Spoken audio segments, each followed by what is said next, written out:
La nouvelle s'intitule L'homme à la lèvre tordue. Isa Whitney, frère de feu Elias Whitney, docteur en théologie, principal du collège de théologie Saint-Georges, s'adonnait fort à l'opium. Cette habitude prit possession de lui, à ce que l'on m'a dit, à la suite d'une sotte fantaisie, alors qu'il était au collège. Il avait lu la description que fait de Quincy de ses sensations et de ses rêves de fumeur d'opium. Et il avait imprégné son tabac de laudanum pour essayer d'obtenir les mêmes effets. Il trouva, comme autant d'autres, qu'il est plus facile de contracter cette habitude que de s'en défaire. Et pendant de longues années, il continua d'être l'esclave de la substance. En même temps qu'il était, pour ses amis et pour les siens, l'objet d'un mélange de pitié et d'horreur. Même à présent, il me semble le voir encore épave et ruine, d'un noble caractère, tout recroquevillé dans son fauteuil, avec sa face jaune et pâteuse, ses paupières tombantes et ses pupilles réduites comme des pointes d'épingle. Un soir, c'était en juin 1889, quelqu'un sonna à ma porte. À cette heure, où l'on commence à bâiller et à regarder l'horloge, je me redressai sur ma chaise et ma femme posa sur ses genoux son travail à l'aiguille avec une grimace de déception. « Un malade, dit-elle, tu vas être obligé de sortir ?» Je ronchonnai, car je venais de rentrer après une dure journée.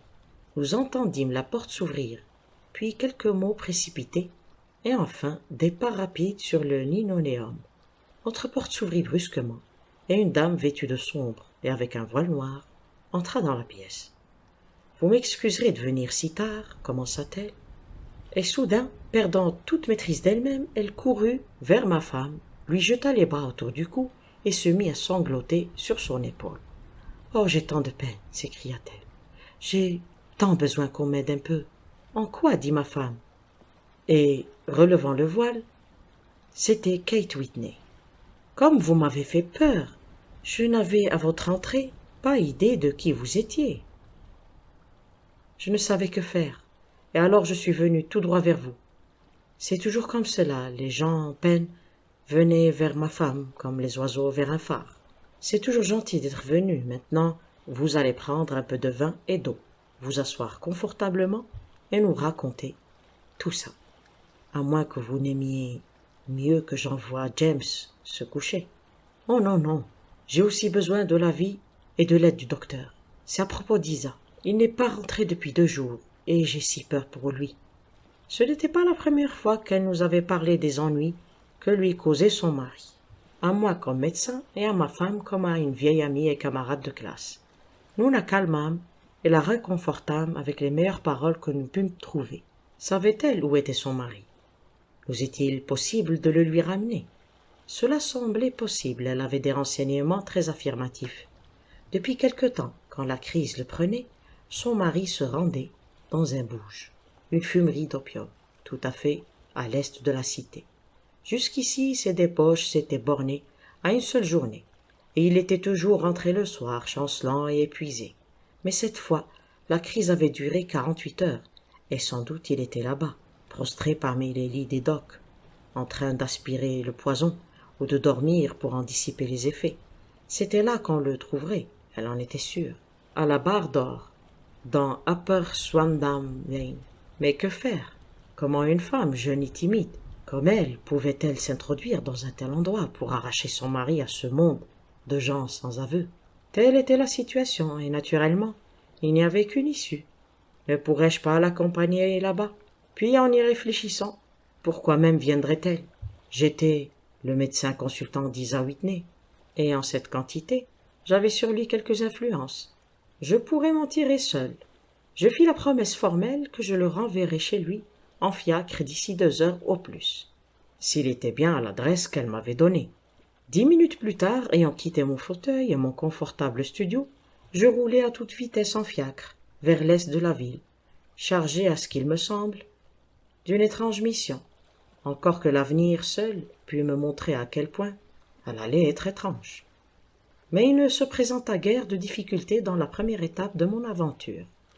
Upper Swandam Lane est une ignoble ruelle tapie derrière les quais élevés, qui longe le côté nord de la rivière. à l'est du pont de Londres. Entre un magasin de confection et un assommoir dont on approche par un perron qui conduit à un passage noir comme la bouche d'un four, j'ai trouvé le bouge que je cherchais. Donnant à mon cocher l'ordre de m'attendre, j'ai descendu les marches creusées, au centre par le piétinement incessant des ivrognes, et à la lumière vacillante d'une lampe à huile placée au-dessus de la porte, j'ai trouvé le loquet, et je me suis avancé dans une longue pièce basse, toute remplie de la fumée, brune, épaisse et lourde de l'opium, avec de chaque côté des cabines en bois. À travers l'obscurité, on distinguait vaguement des corps gisants, dans des poses étranges et fantastiques, des épaules voûtées, des genoux repliés, des têtes rejetées en arrière, des mentons qui se dressaient vers le plafond, et çà et là un œil sombre, vitreux, qui se retournait vers le nouveau venu. De ces ombres noires scintillaient de petits cercles de lumière rouge, tantôt brillants, tantôt pâlissants, suivant que le poison brûlait avec plus ou moins de force, dans les fourneaux des pipes métalliques. La plupart de ces têtes restaient sans rien dire. Quelques-uns marmottaient pour eux-mêmes, et d'autres s'entretenaient d'une voix, basse, étrange et monocorde, émettant par saccades des propos qui soudain se perdaient dans le silence.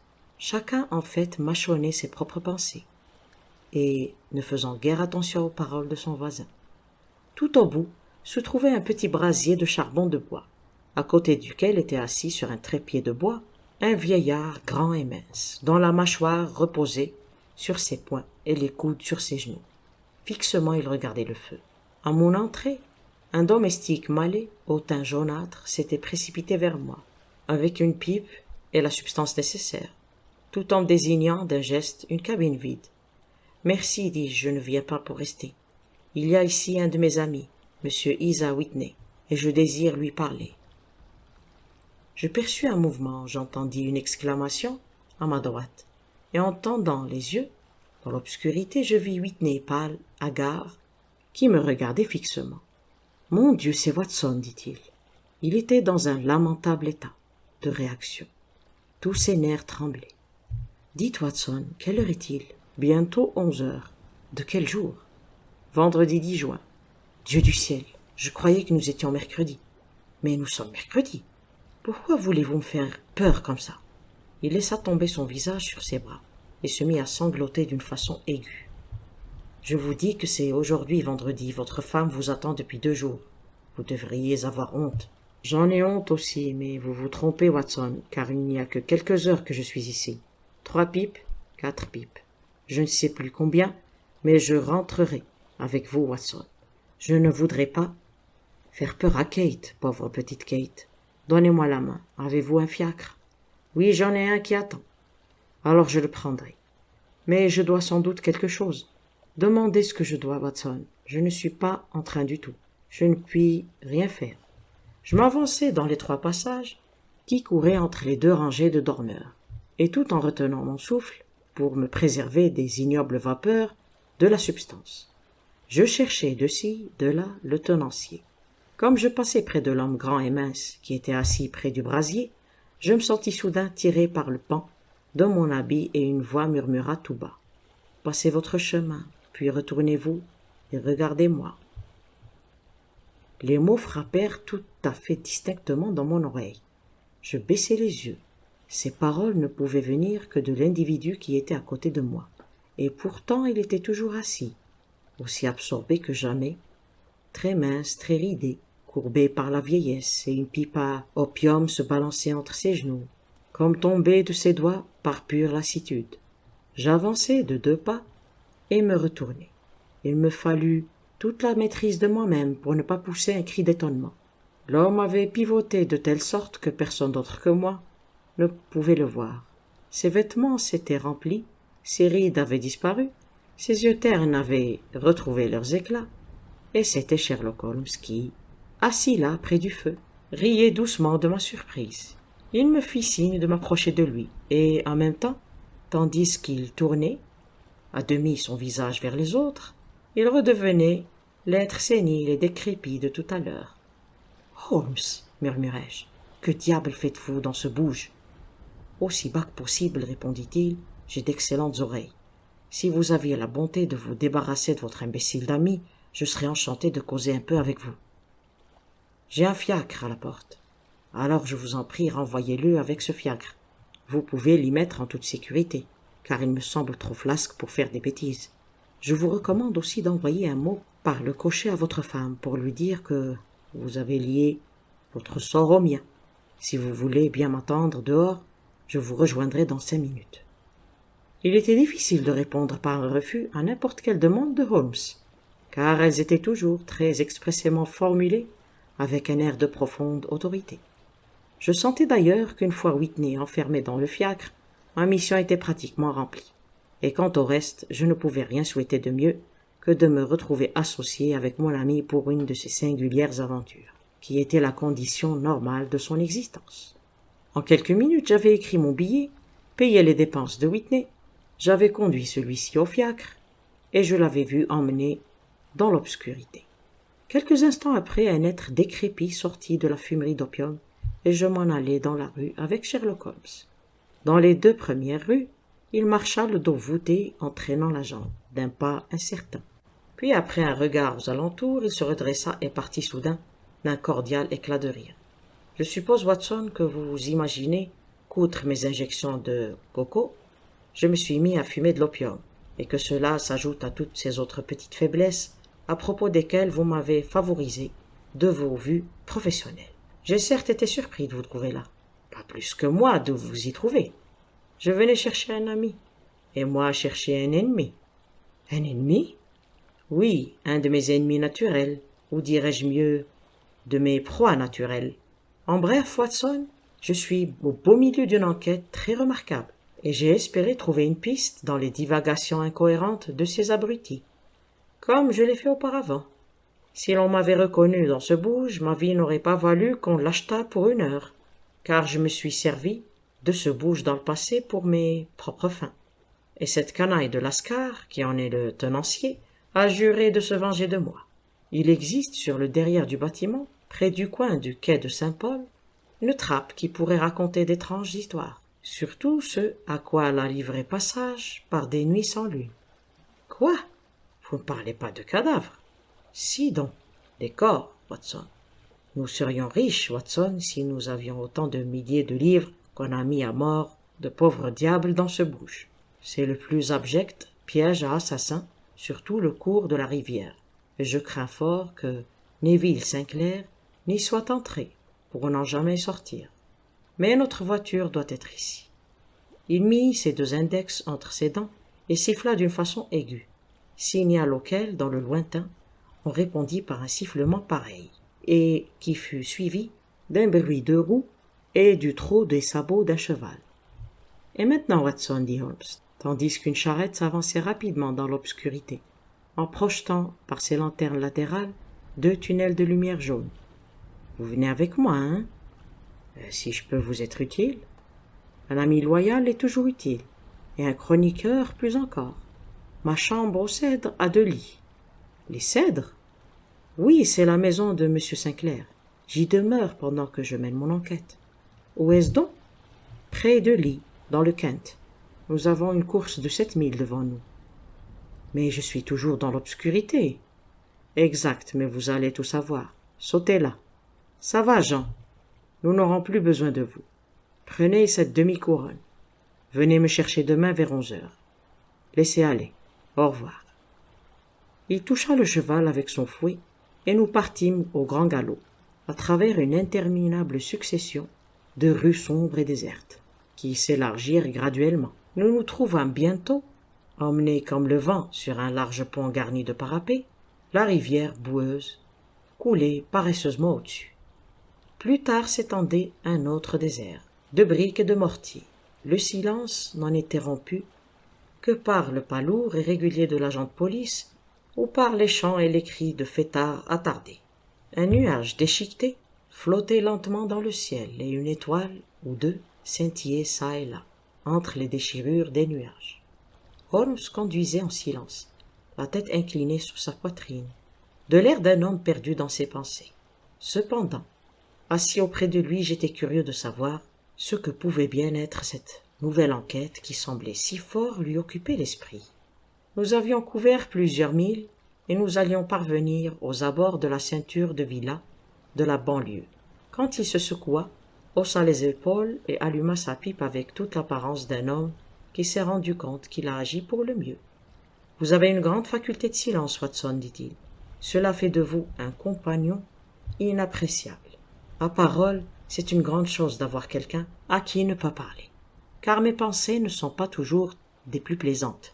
J'étais en train de me demander ce que je dirais à cette chère petite femme tout à l'heure, quand elle viendrait à notre rencontre à la porte. Vous oubliez que je ne suis au courant de rien. J'aurai juste le temps de vous donner les faits de l'affaire avant d'arriver à Lee. Tout semble absurdement simple, et pourtant, malgré tout, je ne peux rien trouver qui me permette le moindre progrès. Il y a une quantité de fils, sans doute, mais je suis incapable d'en saisir le bout. Maintenant, je vais vous exposer le cas, avec netteté et concision, Watson. Et peut-être percevrez-vous une étincelle là, où tout est obscur pour moi. Allez-y donc. Il y a quelques années, pour être précis en mai 1884, vint à Lee un monsieur du nom de Neville Sinclair, qui paraissait avoir beaucoup d'argent. Il prit une grande villa, en fit très joliment arranger les jardins, et d'une façon générale, y vécut sur un grand pied. Peu à peu, il se fit des amis dans le voisinage, et en 1886, il épousa la fille d'un brasseur de la ville. Il a eu d'elle, à ce jour, 2 enfants. Il n'avait pas d'occupation permanente, mais détenant des intérêts dans plusieurs sociétés, il allait à Londres en général le matin pour rentrer chaque soir par le train, qui part de la gare de Cannon Street à 5h14. M. Sinclair a maintenant 37 ans. C'est un homme aux habitudes sobres. Bon mari, père très affectueux et très estimé de tous ceux qui le connaissent. Je peux ajouter que ses dettes, à l'heure présente, s'élèvent autant que nous avons pu nous en rendre compte à 88 000 livres et 10 shillings, alors qu'il a à son compte 220 livres à la banque de la ville et des comités. Il n'y a donc aucune raison de penser que ce sont des ennuis d'argent qui l'ont tracassé. Lundi dernier, M. Neville Sinclair est parti pour Londres un peu plus tôt que d'ordinaire, et avant de partir, il avait fait la remarque qu'il avait à faire 2 commissions importantes, et qu'il rapporterait à son petit garçon, en rentrant, une boîte de cubes. Or, par le plus grand des hasards, sa femme, ce même lundi, très peu de temps après son départ, reçut un télégramme l'informant qu'un petit paquet d'une très grande valeur qu'elle avait attendu était à sa disposition dans les bureaux de la compagnie de navigation d'Aberdeen. Or, si vous connaissez bien votre Londres, vous savez que le siège de cette compagnie se trouve dans Frenay Street, une rue qui bifurque d'Upper Swandam Lane, où vous m'avez trouvé ce soir. Madame Sinclair déjeuna, partit pour la cité, fit quelques achats et se dirigea vers le siège de la compagnie. Elle retira son paquet et à 4h30 exactement, elle se trouvait en train de remonter Swandam Lane pour retourner à la gare. M'avez-vous bien suivi jusqu'ici? C'est très clair. Si vous vous rappelez, il faisait très chaud lundi dernier. Madame Sinclair marchait lentement, regardait à droite et à gauche dans l'espoir de voir un fiacre, car elle n'aimait guère le voisinage où elle se trouvait. Tandis qu'elle allait ainsi dans Swandam Lane, elle entendit tout à coup une exclamation ou un cri perçant, et son sang se glaça à la vue de son mari qui la regardait et à ce qui lui sembla lui faisait des signes d'une fenêtre du second étage. La fenêtre était ouverte et elle vit distinctement son visage, qu'elle décrivit comme terriblement bouleversé. Il agitait ses mains frénétiquement dans sa direction à elle, puis il disparut de la fenêtre, si rapidement qu'il semblait avoir été attiré à l'intérieur par une force irrésistible. Une chose singulière qui tira l'œil de cette femme observatrice, ce fut que, bien que son mari fût vêtu de sombre comme le matin en partant, il n'avait ni col ni cravate. Convaincue qu'il lui était arrivé quelque chose, elle dégringola les marches, car la maison n'était autre que cette fumerie d'opium où vous m'avez trouvé. Elle traversa en courant la pièce du devant et tenta de grimper l'escalier qui menait au premier étage. Au pied de l'escalier, toutefois, elle rencontra cette canaille de Lascar dont je vous ai parlé. Il l'écarta et, aidé d'un Danois qui lui sert d'employé, la rejeta dans la rue. En proie aux craintes et aux doutes les plus affolants, elle courut en toute hâte dans les ruelles et par un heureux hasard elle rencontra, dans Friend Street, quelques agents de police qui, avec un brigadier, partaient faire leur ronde. Le brigadier et 2 hommes revinrent avec elle, et, malgré la résistance obstinée du propriétaire, ils se dirigèrent vers la pièce où M. Sinclair avait été aperçu en dernier lieu. Là, aucune trace de lui. En fait, dans tout l'étage, on ne put trouver personne, à part un misérable estropié, hideux d'aspect, qui, paraît-il, logeait là, et celui-ci et Lascar jurèrent avec force que, toute l'après-midi, il n'y avait eu personne dans l'autre pièce du devant. Leur dénégation était si ferme que le brigadier en fut ahuri et on était presque arrivé à croire que madame Sinclair s'était trompée. Quand, en poussant un cri, elle s'élança vers une petite boîte en bois blanc posée sur la table et en souleva brusquement le couvercle. Il en tomba une cascade de cubes d'enfant. C'était le jouet qu'il avait promis de ramener à la maison. Cette découverte et la confusion de l'estropié firent que le brigadier se rendit compte que l'affaire était sérieuse. On examina soigneusement les pièces et tous les résultats concluaient à un crime abominable. La première pièce, simplement meublée, communiquait avec une petite chambre à coucher qui donnait sur le derrière d'un des quais. Entre le quai et la fenêtre de la chambre à coucher se trouvait une bande de terrain étroite qui, séchée à marée basse, est recouverte à marée haute, de plus d'1,30 m d'eau. La fenêtre de la chambre à coucher, assez large, s'ouvrit du bas.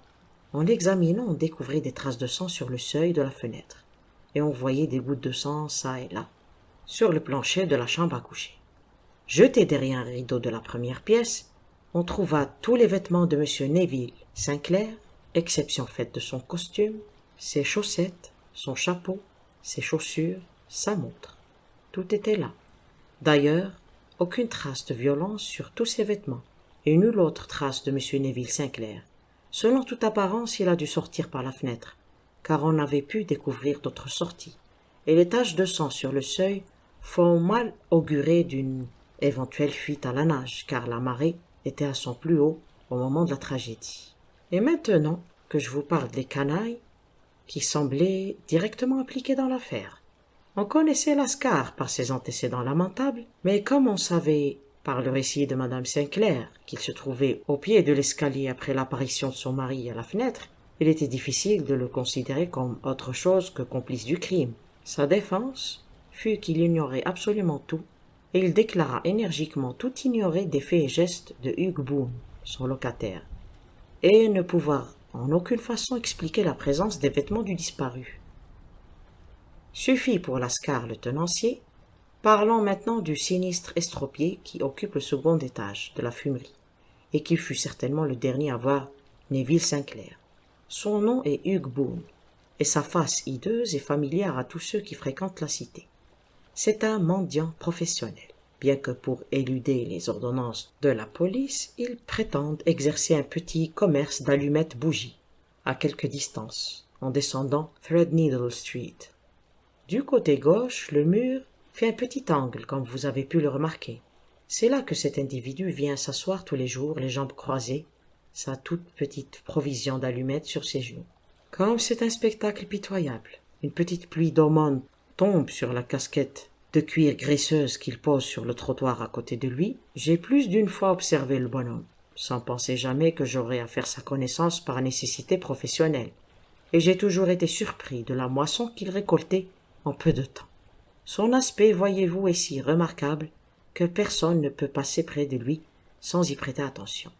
Une touffe de cheveux jaunes, un visage pâle défiguré, et une horrible cicatrice qui, en se contractant, a retourné le bord externe de sa lèvre supérieure, un menton de bulldog, une paire d'yeux très perçants et noirs, qui offre un contraste singulier avec la couleur de ses cheveux. Tout cela le distingue de la foule ordinaire des mendiants, comme on distingue aussi son esprit, car il a toujours une réplique toute prête à n'importe quelle plaisanterie que les passants peuvent lui lancer. Tel est l'homme qui, nous venons de l'apprendre, est le locataire de la fumerie, et qui a été le dernier à voir le père de famille honorable que nous cherchons. Mais c'est un estropié, dis-je. Qu'aurait-il pu faire tout seul contre un homme dans la force de l'âge? C'est un estropié en ce sens qu'il boite, mais sous tous les autres rapports, il semble très fort et en bonne forme. Sûrement, Watson, votre expérience médicale vous dirait que la faiblesse d'un membre est souvent compensée par une force exceptionnelle des autres. Je vous en prie, continuez votre récit. Madame Neville Sinclair s'était évanouie à la vue des taches de sang sur la fenêtre, et la police l'accompagna jusque chez elle, en fiacre, puisque sa présence ne pouvait en aucune façon être utile à l'enquête. Le brigadier Barton, chargé de l'affaire, a examiné très soigneusement les lieux, mais sans rien trouver qui jetât quelque lumière sur l'affaire. On avait pourtant commis une faute en n'arrêtant pas Boone sur le champ, car cela lui laissa quelques minutes pendant lesquelles il put communiquer avec son ami Lascar. Toutefois, cette faute fut vite réparée, et il fut appréhendé et fouillé, sans qu'on trouvât la moindre chose qui puisse l'incriminer. Il y avait, c'est vrai, quelques traces de sang sur sa manche droite et sa chemise, mais il faut voir que son annulaire avait une coupure près de l'ongle, et il expliqua que le sang venait de là, et il ajouta qu'il s'était approché de la fenêtre peu auparavant et que sans doute les taches de sang que l'on avait relevées provenaient de la même source. Il proclama avec force qu'il n'avait jamais vu M. Neville Sinclair, et jura que la présence des vêtements de celui-ci dans sa chambre était un mystère pour lui, tout autant que pour la police. Quant à l'affirmation de Mme Sinclair, qu'elle avait bel et bien vu son mari à la fenêtre, il prétendit qu'elle devait ou bien être folle, ou bien avoir rêvé. On l'emmena au poste de police en dépit de ses bruyantes protestations, pendant que le brigadier demeurait sur les lieux, dans l'espoir que la marée descendante fournirait peut-être quelque nouvel indice. Ce fut ce qui se produisit, mais on ne trouva guère sur la rive boueuse ce qu'on avait craint d'y trouver. Ce fut le vêtement de Neville Sinclair et non Neville Sinclair lui-même qu'on trouva là, gisant à découvert, quand la marée se fut retirée. Et qu'imaginez-vous qu'il y avait dans les poches? Je ne saurais dire. Non, je ne crois pas que vous le devinerez. Toutes les poches étaient bourrées de gros et de petits sous, 421 gros sous et 270 petits sous. Rien d'étonnant que l'habit n'eût pas été emporté par la marée. Mais un corps humain, c'est une autre affaire. Il existe entre le quai et la maison un remous impétueux. Il parut assez vraisemblable que l'habit, ainsi lesté, fût resté là, alors que le corps, dépouillé, avait été aspiré par le remous et entraîné dans le fleuve. Mais vous me dites qu'on en avait trouvé tous les autres vêtements dans la chambre. Le corps aurait-il été vêtu de son seul costume? Non, monsieur, mais on pourrait expliquer les faits de manière assez spécieuse. Supposez que le dénommé Boone ait jeté Neville Sinclair par la fenêtre, et qu'il n'y ait pas eu un seul témoin pour le voir. Que fera-t-il alors? Naturellement, l'idée lui vint tout de suite qu'il faut se débarrasser des vêtements dénonciateurs. Alors il saisit le costume, et au moment de le jeter, il s'avise qu'il va flotter et ne coulera pas au fond. Il n'a que peu de temps devant lui, car il a entendu la bagarre en bas, quand la femme a tenté de monter de force. Peut-être aussi a-t-il su, par son complice, Lascar, que la police accourt dans la rue. Il n'y a pas un moment à perdre. Il se précipite vers un magot caché, où se trouve accumulé le produit de sa mendicité, et il fourre toutes les pièces sur lesquelles il peut mettre les mains dans les poches du costume, pour être sûr qu'il coulera. Il le lance au dehors, et il en aurait fait autant des autres vêtements s'il n'avait entendu en bas des pas précipités. Mais il n'a eu le temps que de fermer la fenêtre quand la police a fait son apparition. Tout cela semble plausible. Eh bien, faute de mieux, ce sera l'hypothèse sur laquelle nous travaillerons. Boone, je vous l'ai dit, a été arrêté et emmené au poste. Mais on n'a pas pu prouver qu'on n'ait jamais eu auparavant quoi que ce soit à lui reprocher. Depuis des années, on le connaissait comme un mendiant de profession, et sa vie semblait avoir toujours été tranquille et inoffensive. Voilà où en sont les choses, à l'heure présente, et toutes les questions qu'il s'agit de résoudre, ce que Sinclair faisait dans le bouge, ce qui lui est arrivé quand il était là, et quel rôle a joué Boone dans sa disparition. Toutes ces questions sont aussi loin que jamais d'être résolues. J'avoue que je ne peux, dans ma carrière, me rappeler aucun cas qui, au premier abord, sembla si simple, et qui cependant présenta tant de difficultés. Pendant que Sherlock Holmes avait relaté cette singulière suite d'événements, nous avions traversé à toute vitesse la banlieue de la grande ville. Nous avions laissé derrière nous les dernières maisons disséminées çà et là, et nous roulions bruyamment le long d'une route campagnarde bordée d'une haie de chaque côté. Sur la fin du récit, cependant, nous traversions 2 villages, aux maisons éparses et dont quelques lumières éclairaient encore les fenêtres. Nous sommes maintenant à la lisière de Lee, dit mon compagnon, et dans notre brève course, 3 comtés anglais. Partant du Middlesex, nous avons traversé un coin du Surrey et nous finissions dans le Kent. Voyez-vous cette lumière parmi les arbres? C'est la villa des Cèdres. Et auprès de cette lumière est assise une femme, dont les oreilles anxieuses ont déjà, je n'en doute point, perçu le bruit des sabots de notre cheval. Mais pourquoi ne menez-vous pas l'affaire de Baker Street?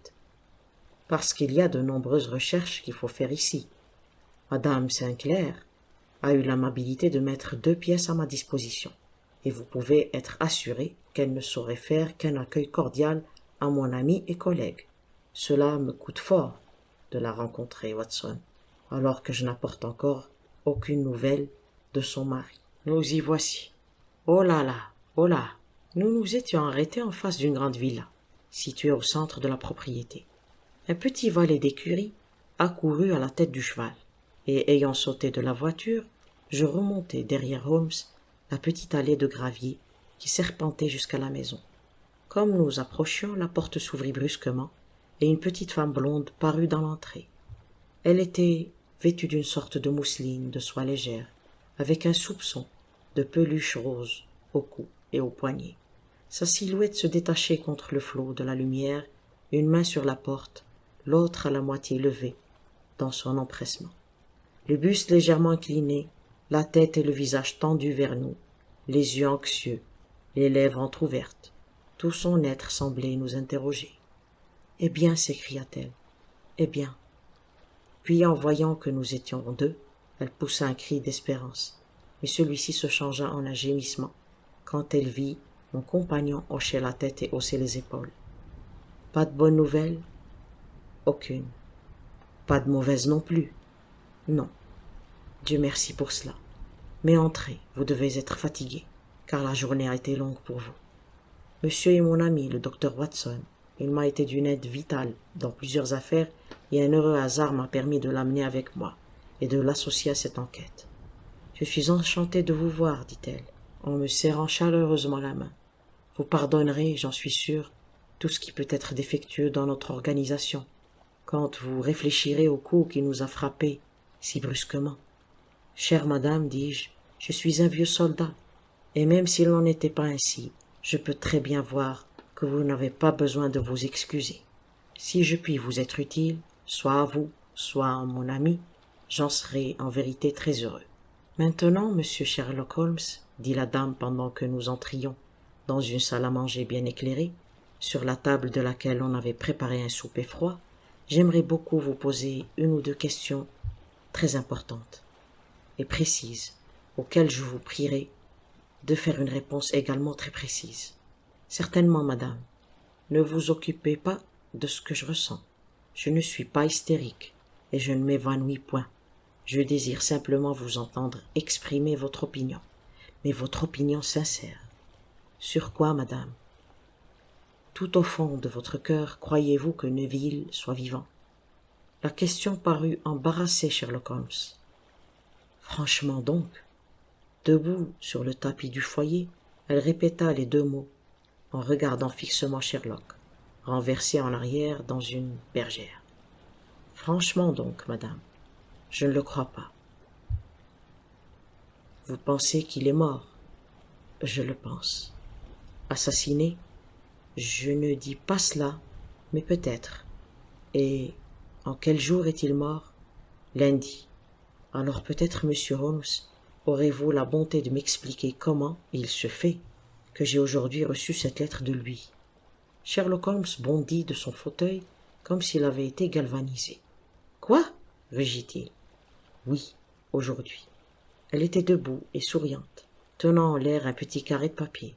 « Puis-je la voir ?»« Certainement. » Il lui prit le message avec fébrilité, et, l'aplatissant sur la table, Il en approcha la lampe et l'examina très attentivement. J'avais quitté ma chaise et je regardais par-dessus son épaule.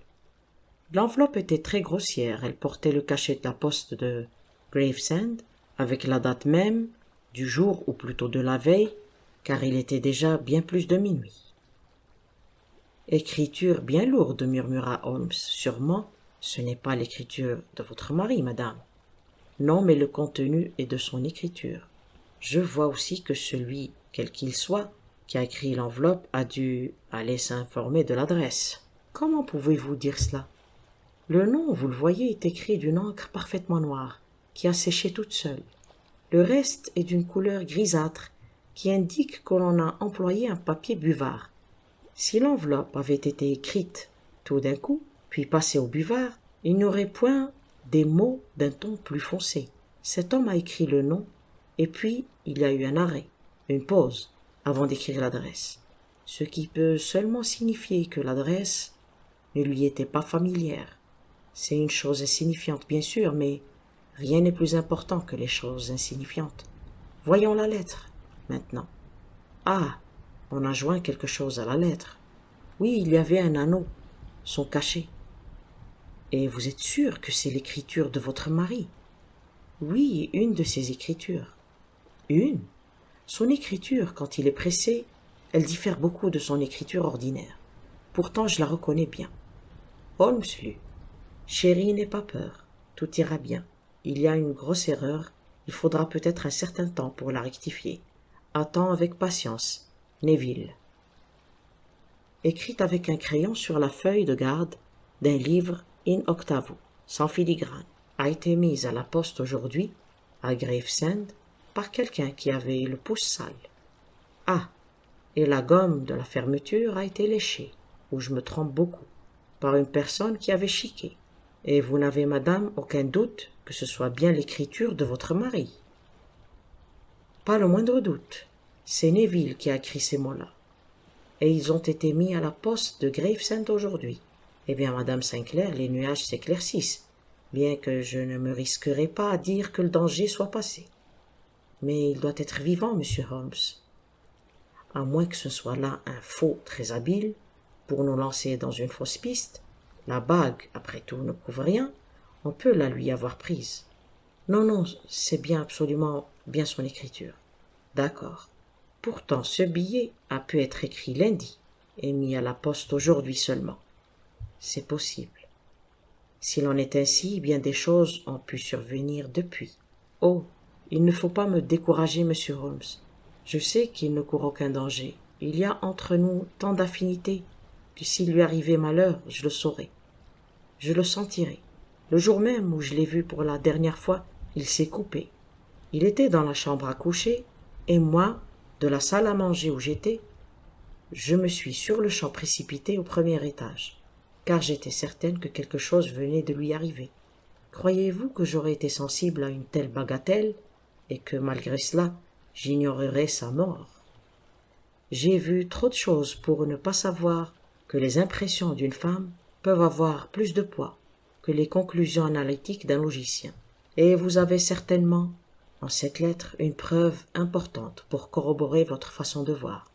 Mais si votre mari est vivant, et s'il peut écrire, pourquoi reste-t-il loin de vous? Je ne saurais l'imaginer, c'est inconcevable.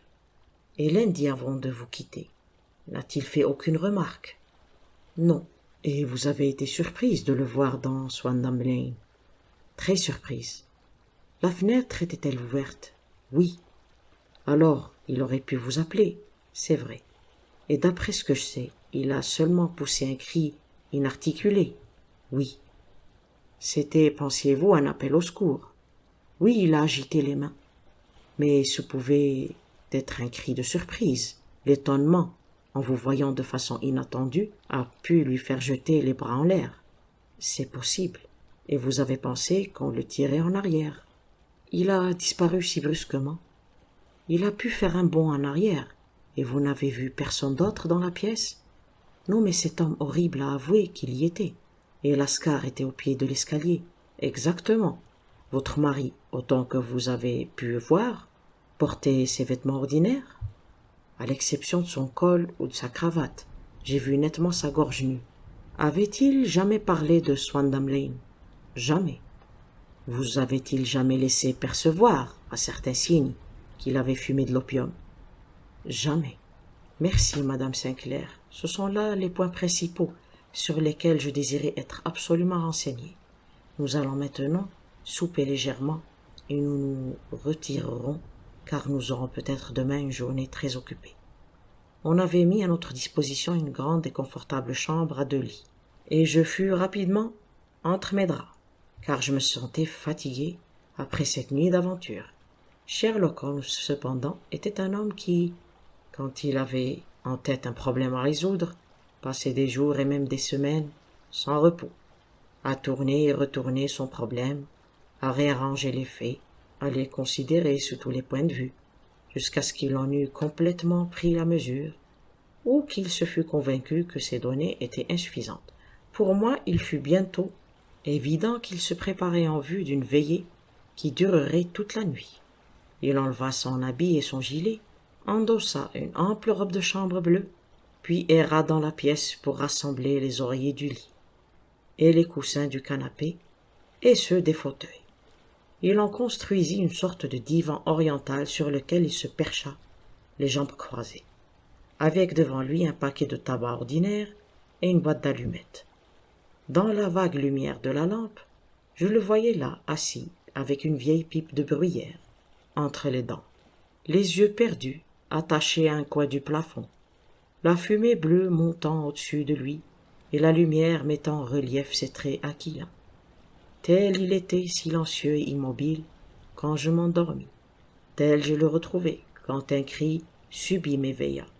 Le soleil d'été brillait dans notre chambre. Sherlock Holmes avait toujours sa pipe entre les dents. La fumée montait toujours en volute et la chambre était pleine d'un intense brouillard de tabac. Il ne restait d'ailleurs plus rien du paquet de tabac que j'avais vu la veille. « Réveillé, Watson ?» demanda-t-il. « Oui. » « Dispo pour une course matinale ?»« Certainement. »« Alors habillez-vous. Personne ne bouge encore, mais je sais où se couche le garçon d'écurie, et nous aurons bientôt la voiture. » Ce disant, il riait sous cape. Ses yeux pétillaient, et il avait l'air d'un homme totalement différent du sombre penseur de la veille. Tout en m'habillant, j'ai regardé ma montre. Il n'y avait rien de surprenant que personne ne bougeât. Il était 4h25. J'avais à peine fini que Holmes revenait et m'annonçait que le garçon était en train d'atteler. « Je vais mettre à l'épreuve une de mes théories, dit-il, en enfilant ses chaussures. Je crois, Watson, que vous êtes en ce moment en présence d'un des plus parfaits imbéciles de l'Europe. Je méritais coup de pied qui m'enverrait à tous les diables. Mais je crois que je tiens maintenant la clé de l'affaire. »« Et où est-elle » demandai-je en souriant. « Dans la salle de bain. »« Vraiment, je ne plaisante pas, continua-t-il, devant mon air d'incrédulité. J'en viens, et je l'ai prise. Elle est là, dans mon sac de voyage. Venez, mon cher, et nous verrons si elle va dans la serrure. » Nous sommes descendus aussi doucement que possible, et nous sommes sortis dans l'éclatant soleil du matin. Le cheval de la carriole était sur la route, avec à la tête de la bête un garçon d'écurie à moitié habillé. Nous avons sauté en voiture et à toute vitesse nous avons pris le chemin de Londres. Quelques charrettes seulement, chargées de légumes pour la capitale, s'avançaient sur la route, mais les villas qui la bordent de chaque côté étaient silencieuses et mortes comme celles d'une ville de rêve. Sous certains rapports, dit Holmes en touchant du fouet le cheval pour lui faire prendre le galop, j'avoue que j'ai été aussi aveugle qu'une taupe. Mais quand il s'agit d'apprendre la sagesse, mieux vaut tard que jamais. En ville, les tout premiers levés encore à demi endormis commençaient tout juste à mettre le nez à la fenêtre, que nous roulions déjà le long des rues du côté de Surrey. Suivant la route du pont de Waterloo, nous avons traversé la rivière et, tournant brusquement à droite, pour Wellington Street, nous nous sommes retrouvés dans Bow Street. Sherlock Holmes était bien connu au commissariat central, et les 2 agents de la porte le saluèrent. L'un d'eux tint la bride du cheval pendant que l'autre nous faisait entrer. « Qui est de service ?» demanda Holmes. « L'inspecteur Bradstreet, monsieur. »« Ah, Bradstreet, comment allez-vous » Un fonctionnaire, grand et corpulent, s'était avancé dans le couloir d'allée. Il avait sur la tête un calot pointu et était vêtu d'un habit à brandebourg. Je voulais vous dire 2 mots, Bradstreet. Certainement, monsieur Holmes. Entrez dans ma pièce ici. C'était une pièce qui avait des airs de bureau avec un énorme registre sur la table et un téléphone à demi encastré dans le mur. L'inspecteur s'assit à son pupitre. « Et que puis-je pour vous, monsieur Holmes ?» « C'est à propos de ce mendiant Boone, celui qui est impliqué dans la disparition de monsieur Neville Sinclair, de Lee. Oui, on l'a amené ici hier et on le garde à notre disposition pour plus ample information. » « C'est ce qu'on m'a dit. Vous l'avez ici ?»« En cellule. Est-il calme ?»« Oh, il ne donne aucun embarras, il est seulement d'une saleté. »« Sale ?» ?»« Oui, c'est tout ce que nous pouvons faire que de le faire se laver les mains et son visage, et aussi noir que celui d'un ramoneur. Ah, son affaire réglée. On lui fera prendre quelque chose comme bain, je vous le promets, et je crois que si vous le voyez, vous seriez d'accord avec moi pour dire qu'il en a besoin. Je voudrais bien le voir. »« Vraiment ? C'est facile. Venez par ici. Vous pouvez laisser votre sac. »« Non, je crois que je vais le prendre. »« Très bien, venez par ici, s'il vous plaît. » Il nous guida le long d'un couloir, ouvrit une porte barricadée, descendit un escalier tournant et nous amena dans un corridor blanchi à la chaux, avec une rangée de portes de chaque côté. « La 3e à droite, c'est la sienne, dit l'inspecteur. C'est ici. » Il fit sans bruit glisser un panneau dans la partie supérieure de la porte et regarda à l'intérieur. « Il regarda, dit-il, vous pouvez très bien le voir. » Nous regardâmes tous les deux par le grillage. Le prisonnier était couché, le visage tourné vers nous. Il dormait d'un sommeil très profond. Il respirait lentement et avec bruit. C'était un homme de taille moyenne, pauvrement habillé, comme il convenait à sa profession. Il portait une chemise de couleur qui sortait par une déchirure de son vêtement en guenilles. Il était, comme le policier nous l'avait dit, extrêmement sale. Toutefois, la saleté qui couvrait son visage ne pouvait cacher sa laideur repoussante.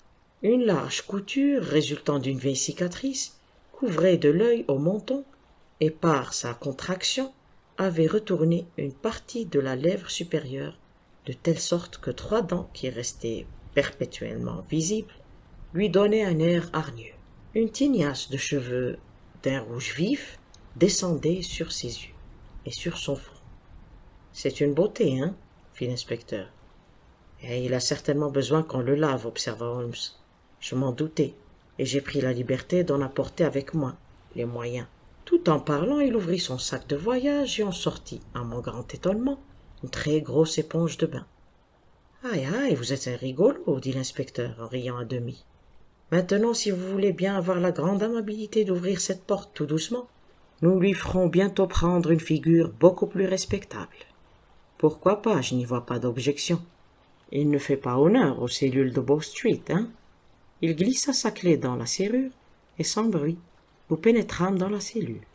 Le dormeur se tourna à demi, et tout de suite se remit à dormir profondément. Holmes se pencha sur la cruche d'eau, y mouilla son éponge, puis à 2 reprises, en frotta avec vigueur le visage du prisonnier, de haut en bas, de droite à gauche. « Permettez-moi de vous présenter, cria-t-il, Monsieur Neville Sinclair, de Lee, dans le comté de Kent. Jamais de ma vie j'ai vu pareil spectacle. » Le visage de l'homme pela sous l'éponge comme l'écorce d'un arbre. Disparurent également l'horrible cicatrice qui couturait ce visage et la lèvre retournée qui lui donnait son hideux ricanement. Une légère secousse détacha les cheveux roux emmêlés, et assis devant nous, dans son lit, il ne resta plus qu'un homme pâle, au visage morose et à l'air distingué, qui se frottait les yeux et regardait autour de lui, abasourdi et encore endormi. Puis, se rendant tout à fait compte qu'il était démasqué, il poussa un cri perçant et se rejeta sur le lit, le visage contre l'oreiller. « Bon Dieu !» s'écria l'inspecteur. « En effet, c'est bien le disparu. Je le reconnais par sa photo. » Le prisonnier se retourna avec l'air insouciant d'un homme qui s'abandonne à son destin. « D'accord, dit-il, mais je vous en prie, de quoi m'accuse-t-on ? D'avoir fait disparaître M. Neville, ça... Oh, au fait, on ne peut pas vous accuser de ça. À moins qu'on ne vous poursuive pour tentative de suicide, dit l'inspecteur avec une grimace. Eh bien, il y a 27 ans que je suis dans la police, mais ça, en vérité, ça décroche la timbale. Si je suis monsieur Neville Sinclair, il est évident alors qu'il n'y a pas eu de crime et que, par conséquent, on me détient illégalement. Il n'y a pas eu de crime, dit monsieur Holmes. Mais une grosse erreur a été commise. Vous auriez mieux fait d'avoir confiance en votre femme. Ce n'était pas pour ma femme, c'était à cause de mes enfants, grommela le prisonnier. Seigneur, je ne voulais pas qu'ils eussent honte de leur père. Mon Dieu, être ainsi démasqué. Que faire? Sherlock Holmes s'assit à côté de lui, sur la couchette, et avec bonté lui tapa sur l'épaule. Si vous laissez un tribunal débrouiller la chose, dit-il, vous ne pourrez bien entendu éviter la publicité. D'autre part, si vous persuadez la police qu'il n'y a pas lieu d'intenter une action contre vous, il n'y a pas que je sache la moindre raison pour que les détails soient communiqués aux journaux. L'inspecteur Bradstreet, j'en suis sûr, prendrait note de tout ce que vous pourriez nous dire et le soumettrait aux autorités compétentes. En ce cas, votre affaire n'irait jamais devant un tribunal. Dieu vous bénisse, s'écria le prisonnier avec véhémence. J'aurais enduré la prison, et davantage, la pendaison même, plutôt que de laisser mon misérable secret devenir une tare familiale aux yeux de mes enfants. Vous serez les premiers à connaître mon histoire. Mon père était maître à l'école de Chesterfield, où j'ai reçu une excellente éducation. J'ai voyagé dans ma jeunesse, j'ai fait du théâtre, et finalement, je suis devenu reporter dans un journal du soir de Londres. Un jour, mon rédacteur en chef désira avoir une série d'articles sur la mendicité dans la capitale, et je m'offris pour le faire. Ce fut le point de départ de toutes mes aventures. Ce n'était qu'en essayant de mendier, en amateur, que je pouvais entrer en possession des faits sur lesquels je bâtissais mes articles. Autant que j'étais acteur, j'avais naturellement appris tous les secrets de l'art de se grimer, et mon habileté m'avait rendu célèbre dans la profession. Je me peignis donc le visage, et pour me rendre aussi pitoyable que possible, je me fis une belle cicatrice, tout en immobilisant un des côtés de ma lèvre, retroussée au moyen d'une petite bande de taffetas, couleur de chair. Et puis, avec une perruque rousse et des vêtements de circonstance, je me suis installé dans le coin le plus fréquenté de la cité, avec l'air de vendre des allumettes, mais en fait en demandant la charité. Pendant 7 heures, j'exerçais mon métier, et quand je rentrais le soir chez moi, je découvris à ma grande surprise que je n'avais pas reçu moins de 25 shillings et 4 pence. J'écrivis mes articles et je ne pensais plus guère à cette aventure, quand un peu plus tard, après avoir endossé une traite pour un ami, je reçus une assignation d'avoir à payer 35 livres. Je ne savais que faire, ni où me procurer l'argent, quand une idée me vint. J'ai demandé un délai de 15 jours à mon créancier et un congé à mon journal, et j'ai passé ce temps à mendier dans la cité, déguisé comme vous le savez. En 10 jours, j'avais l'argent et la dette était payée. Vous pouvez imaginer qu'il était dur de se remettre à un travail fatigant pour 2 livres par semaine, quand je savais que je pouvais gagner autant en une seule journée, rien qu'en me barbouillant la face avec un peu de couleur, et en demeurant tranquillement assis à côté de ma casquette posée par terre. Il y eut un long débat entre mon orgueil et l'argent. Mais les livres l'emportèrent en fin de compte. Je renonçai au reportage, et jour après jour, dans le coin que j'avais choisi d'emblée, je m'assis, inspirant la pitié par mon lugubre visage, et remplissant mes poches de sous. Un seul homme connaissait mon secret, c'était le tenancier du bouge, où je logeais dans Swandam Lane. Je pouvais chaque matin en sortir sous l'aspect d'un mendiant crasseux, et, le soir, m'y transformer en un monsieur bien habillé. Cet individu, un certain Lascar, je le payais si largement pour sa chambre que je savais que mon secret ne risquait rien en sa possession. J'ai bientôt constaté que je mettais de côté des sommes considérables. Je ne prétends pas que n'importe quel mendiant dans des rues de Londres peut gagner 700 livres par an, et c'est là moins que ce que je me faisais en moyenne. Mais j'avais des avantages exceptionnels grâce à ma science du maquillage et aussi grâce à une facilité de répartie qui devint plus grande par l'habitude et qui fit de moi un type bien connu de la cité. Toute la journée, une pluie de sous, augmentée de piécettes d'argent, tombait sur moi. et c'était une bien mauvaise journée que celle où je ne recueillais pas mes 2 livres. À mesure que je devenais plus riche, je devenais plus ambitieux. Je pris une maison à la campagne, et un beau jour je me suis marié sans que personne soupçonnât mon véritable métier. Ma chère femme savait que j'étais occupé dans la cité, mais elle ne savait guère à quoi. Lundi dernier, j'avais fini ma journée et je m'habillais dans ma chambre au-dessus de la fumerie d'opium. Quand je regardais par la fenêtre, et je vis avec horreur et surprise que ma femme était là, dans la rue, les yeux en plein fixés sur moi. J'ai poussé un cri de surprise, j'ai levé les bras pour cacher mon visage, et me précipitant vers mon confident, Lascar, je l'ai supplié d'empêcher qui que ce fût de monter dans ma chambre. J'ai entendu en bas la voix de ma femme, mais je savais qu'elle ne pourrait pas monter. Rapidement, j'ai enlevé mes vêtements, j'ai endossé ceux du mendiant, et j'ai mis mes fards et ma perruque. Même les yeux d'une épouse ne pouvaient pas percer un déguisement aussi complet. Mais il me vint alors la pensée qu'on pourrait fouiller la pièce et que mes vêtements risquaient de me trahir. J'ai vivement ouvert la fenêtre, mouvement violent qui fit se rouvrir une petite coupure que je m'étais faite dans notre chambre à coucher ce matin-là. Là-dessus, j'ai saisi mon habit, qui était alourdi par les sous que je venais d'y mettre, en les déversant du sac de cuir dans lequel je fourrais mes gains. Je l'ai lancé par la fenêtre et il a disparu dans la Tamise. Les autres vêtements auraient suivi, mais à ce moment-là, les agents grimpaient l'escalier, 4 à 4, et quelques minutes plus tard, je constatai, ce qui me fit plutôt plaisir, je l'avoue, qu'au lieu d'identifier en moi M. Neville Sinclair, on m'arrêtait comme son assassin. Je ne crois pas qu'il y ait autre chose à vous expliquer, j'étais bien résolu à garder mon déguisement aussi longtemps que possible, ce qui explique ma répugnance à me laver. Sachant que ma femme serait en proie à une terrible anxiété, j'ai enlevé ma bague et je l'ai confiée à Lascar, à un moment où aucun agent ne me surveillait. J'ai griffonné en même temps quelques mots pour lui dire qu'il n'y avait aucune raison d'avoir peur. « Ce billet ne lui est parvenu qu'hier, dit Holmes.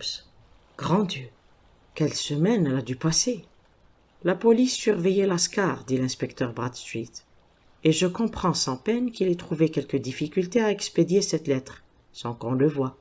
Peut-être l'a-t-il passé à un de ses clients, un marin qui l'aura complètement oublié pendant quelques jours. »« C'est bien cela, dit Holmes, approuvant d'un signe de tête. Je n'en doute point. Mais vous n'avez donc jamais été poursuivi pour mendicité ? Que si, maintes fois. Mais qu'était-ce qu'une amende pour moi ? Il va pourtant falloir que ça cesse, dit Bradstreet, pour que la police consente à faire le silence sur cette affaire. Il faudra qu'il n'y ait plus de M. Boone. Je l'ai juré par le serment le plus solennel que puisse faire un homme. En ce cas, je crois que ça n'ira probablement pas plus loin. Mais si on vous y reprend, alors tout se saura. Pour sûr, monsieur Holmes, que nous vous sommes fort obligés d'avoir éclairci cette affaire. Je voudrais bien savoir comment vous obtenez ces résultats-là. J'ai obtenu celui-ci, dit mon ami en restant assis sur 5 coussins et en brûlant un paquet de tabac. Je crois, Watson, que si nous rentrons à Baker Street en voiture, nous y serons juste à temps pour le déjeuner. Fin. L'histoire s'intitule « Les 5 pépins d'orange ». Alors sans plus tarder, on va commencer. Quand je jette un coup d'œil sur les notes et les résumés qui ont trait aux enquêtes menées par Sherlock Holmes entre les années 82 et 90, j'en retrouve tellement, dont les caractéristiques sont à la fois étranges et intéressantes, qu'il n'est pas facile de savoir laquelle choisir et laquelle omettre. Quelques-unes pourtant ont déjà bénéficié d'une certaine publicité grâce aux journaux, et d'autres n'ont pas fourni à mon ami l'occasion de déployer ces dons exceptionnels qu'il possédait à un si haut degré et que les présents écrits visent à mettre en lumière. Quelques-unes aussi ont mis en défaut l'habileté de son analyse et seraient, en tant que récit, des exposés sans conclusion. D'autres, enfin, n'ayant été élucidées qu'en partie, leur explication se trouve établie par conjecture et hypothèse, plutôt qu'au moyen de cette preuve logique absolue à quoi Holmes attachait tant de prix. Parmi ces dernières, il en est une pourtant, qui fut si remarquable en ses détails, si étonnante en ses résultats, que je cède à la tentation de la relater, bien que certaines des énigmes qu'elle pose n'aient jamais été résolues, et selon toute probabilité, ne le seront jamais entièrement. L'année 87 nous a procuré une longue série d'enquêtes d'intérêt variable, dont je conserve les résumés. Dans la nomenclature de cette année-là, je trouve une relation de l'entreprise de la Chambre Paradol, un exposé concernant la société des mendiants amateurs, un cercle dont les locaux somptueux se trouvaient dans le sous-sol voûté d'un grand magasin d'ameublement, des précisions sur la perte de la barque anglaise Sophie Anderson, sur les singulières aventures de Grace Patterson aux îles d'Uffa, et enfin sur l'affaire des poisons de Camberwell. Au cours de cette enquête, Sherlock Holmes, on ne l'a pas oublié, parvint en remontant à la montre du défunt à prouver qu'elle avait été remontée 2 heures auparavant, et que par conséquent la victime s'était couchée à un moment quelconque de ces 2 heures-là, déduction qui fut de la plus grande importance dans l'histoire. Il se peut qu'un jour je retrace toutes ces enquêtes, mais aucune ne présente des traits aussi singuliers que l'étrange suite d'incidents que j'ai l'intention de narrer. C'était dans les derniers jours de septembre, et les vents d'équinoxe avaient commencé à souffler avec une rare violence.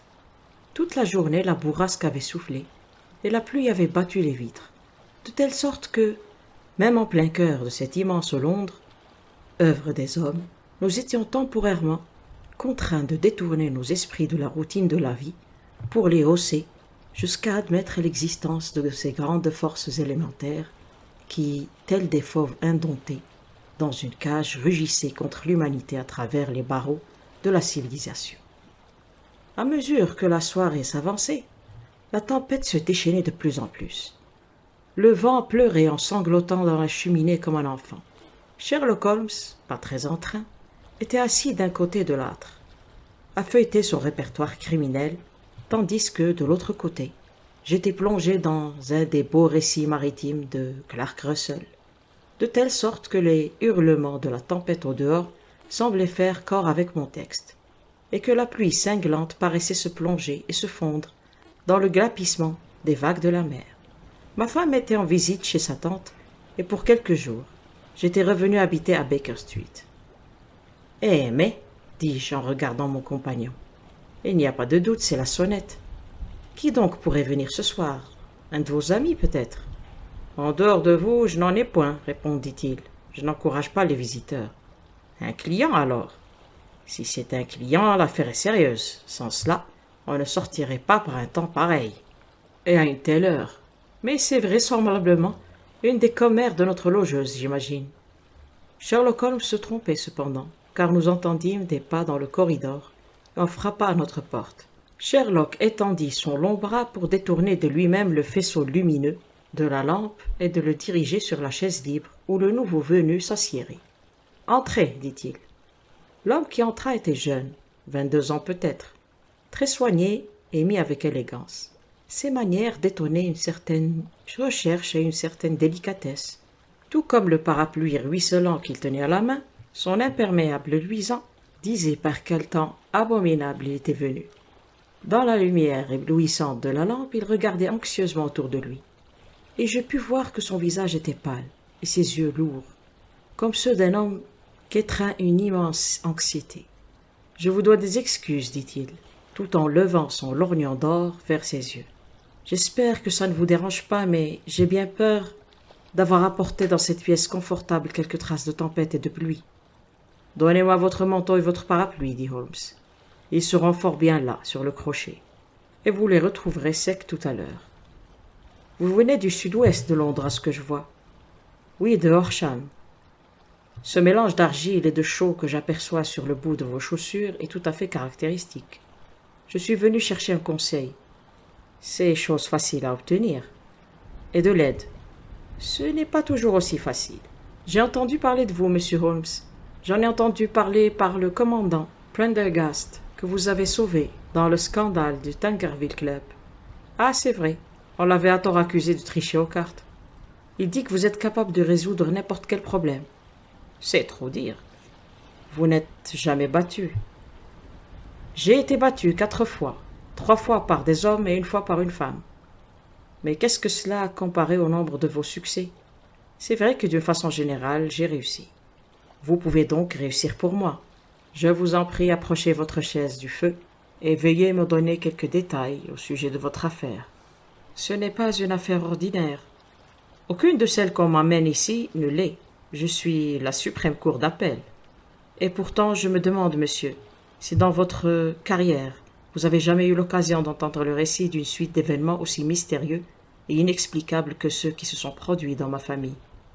Vous me passionnez, dit M. Holmes. Je vous en prie, donnez-moi depuis le début les faits essentiels, et pour les détails, je pourrai ensuite vous questionner sur les points qui me sembleront les plus importants. Le jeune homme approcha sa chaise du feu et allongea vers la flamme ses semelles trempées. « Je m'appelle, dit-il, John Openshaw, mais ma personne n'a, si tant que je n'y comprenne quoi que ce soit, rien à voir avec cette terrible affaire. Il s'agit d'une chose héréditaire aussi. Afin de vous donner une idée sur les faits, il faut que je remonte tout au début. Il faut que vous sachiez que mon grand-père avait 2 fils, mon oncle Elias et mon père Joseph. Mon père avait à Coventry une petite usine qu'il a agrandie à l'époque de l'invention de la bicyclette. Il détenait le brevet du pneu increvable d'Openshaw.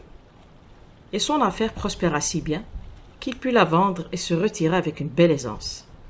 Mon oncle Elias émigra en Amérique dans sa jeunesse et devint planteur en Floride, où, à ce qu'on apprit, il avait très bien réussi.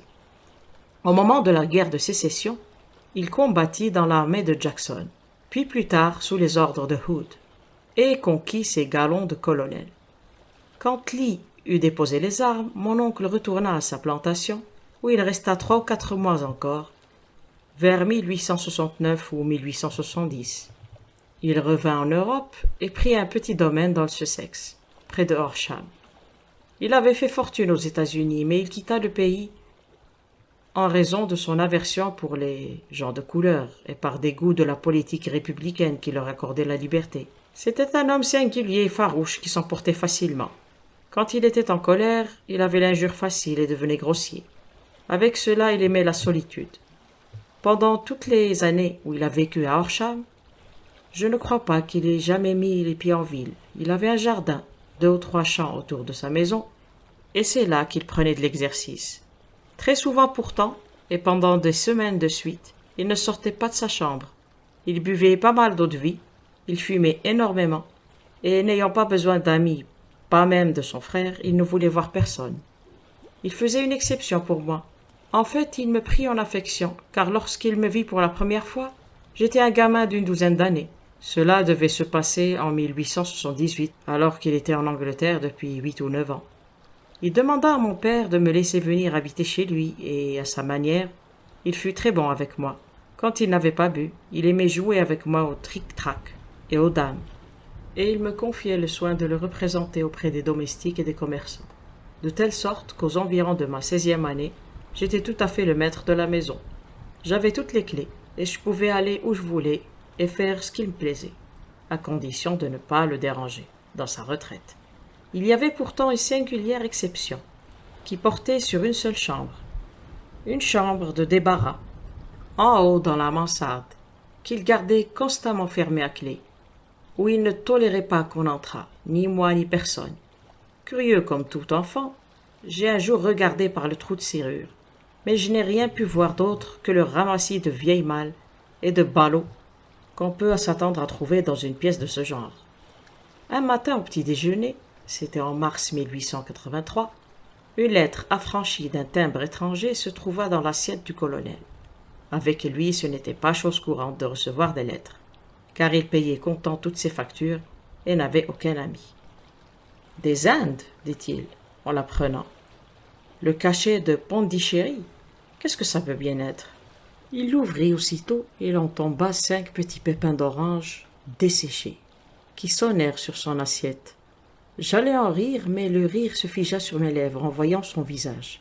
Sa lèvre pendait, ses yeux s'exorbitaient, sa peau avait la pâleur du mastic, et il regardait fixement l'enveloppe qu'il tenait toujours dans sa main tremblante. « K, K, K » s'écria-t-il.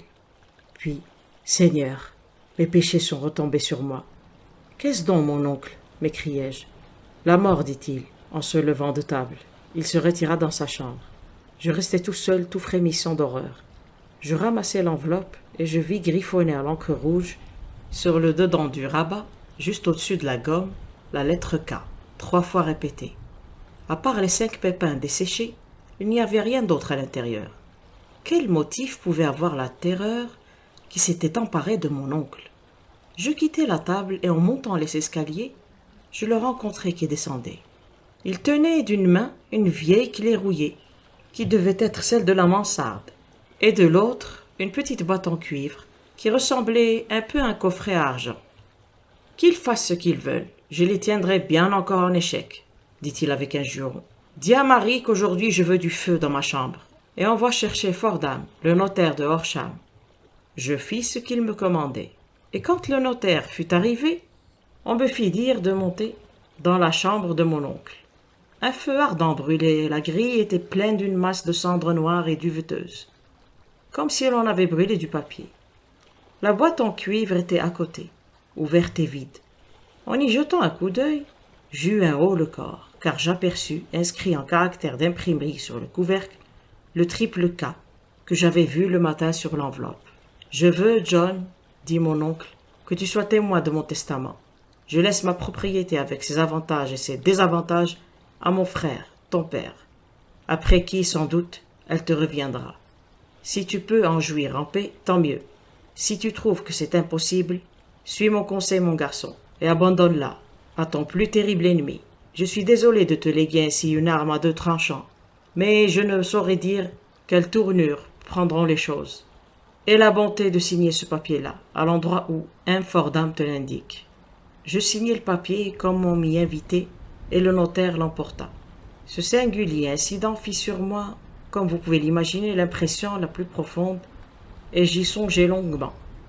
Je le tournai et le retournai dans mon esprit, sans pourtant pouvoir y comprendre quoi que ce soit. Pourtant, je n'arrivais pas à me débarrasser de ce vague sentiment de terreur qu'il me laissait. Mais l'impression devenait moins vive à mesure que les semaines passaient, et que rien ne venait troubler le train-train quotidien de notre existence. Toutefois, mon oncle changeait à vue d'œil. Il buvait plus que jamais, il était encore moins enclin à voir qui que ce fût, et il passait la plupart de son temps dans sa chambre, la porte fermée, à clé de l'intérieur. Mais parfois il en sortait, en proie à une sorte de furieuse ivresse. Il s'élançait hors de la maison, et courant par tout le jardin, revolver à la main, criait que nul ne lui faisait peur et que personne, homme ou diable, ne le tiendrait enfermé, comme un mouton dans un parc. Quand pourtant ses accès étaient passés, il rentrait avec frappa et fermait la porte à clé. La barricadait derrière lui, un homme qui n'ose regarder en face la terreur qui le bouleverse. Dans ces moments-là, j'ai vu son visage, même par temps froid, luisant et moite comme s'il sortait d'une cuvette d'eau chaude. Eh bien, pour en arriver à la fin, Monsieur Holmes, pour ne pas abuser de votre patience, une nuit arriva où il fit une de ces drôles de sorties, et n'en revient point. Nous l'avons trouvé quand nous nous sommes mis à sa recherche, tombé, la face en avant, dans une petite mare couverte d'écume verte, qui se trouvait au bout du jardin. Il n'y avait aucune trace de violence, et l'eau n'avait que 2 pieds de profondeur, de sorte que le jury, tenant compte de son excentricité bien connue, pensait qu'il s'était ôté la vie. Mais moi qui savais comment il se cabrait à la pensée, même de la mort, j'ai eu beaucoup de mal à me persuader qu'il s'était dérangé pour aller au-devant d'elle. L'affaire passa toutefois, et mon père entra en possession du domaine et de quelques 14 000 livres qui se trouvaient en banque au compte de mon oncle. Un instant, intervient Holmes. Votre récit est, je le vois déjà, d'un des plus intéressants que j'ai jamais entendu. Donnez-moi la date à laquelle votre oncle a reçu la lettre et celle de son supposé malheureux geste. La lettre est arrivée le 10 mars 1883. Sa mort survint 7 semaines plus tard, dans la nuit du 2 mai. Merci, je vous en prie, continuez. Quand mon père prit la propriété de Horsham, il fit à ma demande un examen minutieux de la mansarde qui avait toujours été fermée à clé. Nous y avons trouvé la boîte en cuivre, bien que son contenu eût été détruit. À l'intérieur du couvercle se trouvait une étiquette en papier qui portait les 3 initiales répétées. K, K, K. Et au-dessus, lettre, mémorandum, reçu et un registre. Ces mots, nous le supposions, indiquaient la nature des papiers que le colonel Openshaw avait détruits. Quant au reste, il n'y avait rien de bien important dans la pièce, sauf éparpillés çà et là de nombreux journaux et des carnets qui se rapportaient à la vie de mon oncle en Amérique. Quelques-uns dataient de la guerre de sécession et montraient qu'il avait bien fait son devoir et s'était acquis la renommée d'un brave soldat. D'autres dataient de la refonte des États du Sud et concernaient pour la plupart la politique, car il avait évidemment pris nettement position contre les politiciens d'antichambre que l'on avait envoyés du Nord. Ce fut donc au commencement de 1884 que mon père vint demeurer à Horsham, et tout alla aussi bien que possible jusqu'à janvier 1885. 4 jours après le Nouvel An, comme nous étions à table pour le petit déjeuner, j'entendis mon père pousser un cri vif de surprise. Il était là, avec dans une main une enveloppe qu'il venait d'ouvrir et dans la paume de l'autre main, ouverte, 5 pépins d'orange desséchés. Il s'était toujours moqué de ce qu'il appelait mon histoire sans queue ni tête à propos du colonel, mais il paraissait très perplexe et très effrayé maintenant que la même chose lui arrivait. « Et quoi, diable? Qu'est-ce que cela veut dire, John ?» balbutia-t-il. Mon cœur soudain devint lourd comme du plomb. « C'est KKK, dis-je. » Il regarda l'intérieur de l'enveloppe. « C'est bien cela, s'écria-t-il. Voilà les lettres. Mais qu'y a-t-il d'écrit au-dessus » Je lus en regardant par-dessus son épaule.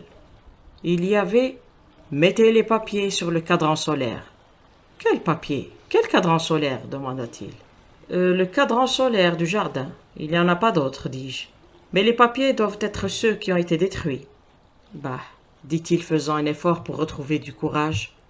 Nous sommes dans un pays civilisé ici, et des niaiseries de ce genre ne sont pas de mise. D'où cela vient-il? De Dundee, répondis-je en regardant le cachet de la poste. C'est une farce absurde, dit-il. En quoi les cadrans solaires et les papiers me concernent-ils? Je ne vais pas tenir compte de sottises pareilles. J'en parlerai à la police, à ta place, dis-je. Il se moqua de moi pour ma peine. Pas de ça. Alors permets-moi de le faire. Non, je te le défends. Je ne veux pas qu'on fasse des histoires pour une pareille baliverne. Il était inutile de discuter car il était très entêté. Je m'en allais le cœur lourd de pressentiments.